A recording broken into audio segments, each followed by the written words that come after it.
Hey guys, happy Sunday. Here we are then with another great quote for this week. Listen, thanks for being a part of Speaking360, where we believe that the audience should be right at the center, right at the heart of all attempts at influence, at all communication. Because if you think about it, they're the ones that decide whether or not you've been successful, not you.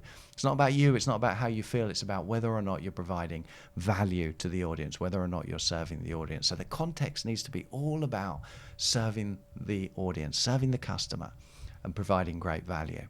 Okay, this week then, another great quote from Joe Frazier. He said, champions aren't made in the ring, they're merely recognized there. Champions aren't made in the ring, they're merely recognized there. This is a beauty, isn't it? Because you think about it and you think, well, of course they're made in the ring. That's exactly where they're made. That's exactly where they're made, because they come and they give it their very best and they dig deep and they're courageous and they give it more than they thought they had. And whoever digs deepest is the one then that is crowned champion in the ring. That's where they're made. But it's not as simple as that.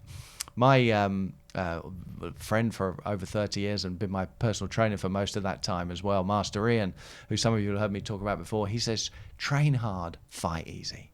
Train hard, fight easy. Train hard, fight easy. And that gives us the clue to this great quote, because it's not about doing your best on the day of the show. Anyone can do that. It's about your best being better and better and better because you've worked hard. Anyone can do their best when everyone's watching, but if you haven't put in the work, your best very well may not be good enough. So it's about the work. That's the difficult bit. So champions aren't made in the ring. They're merely recognized there. Where are they made? They're made in that process. They're forged through that process of training. Another great quote from Musashi from 400 years ago, samurai legend. He said, you can only fight the way you practice.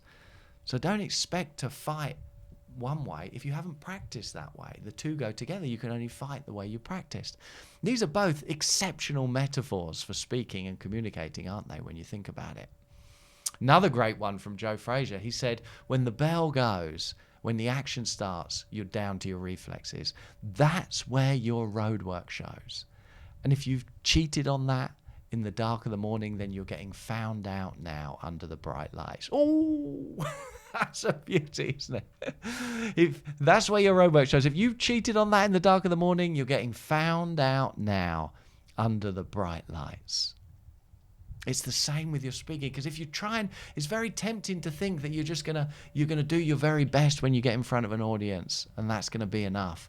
But it may very well not be enough. You certainly can't compete with people who, frankly, take it more seriously than you, put in more work than you, if you're going to do that, in all likelihood.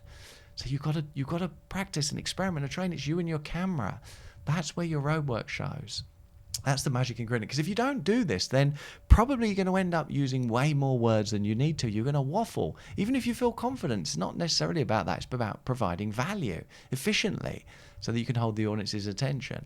And then you're waffling and you find yourself looking out and you know you're losing them, and then you're saying, what's the technique that you use to make them listen to you when you know you're losing them?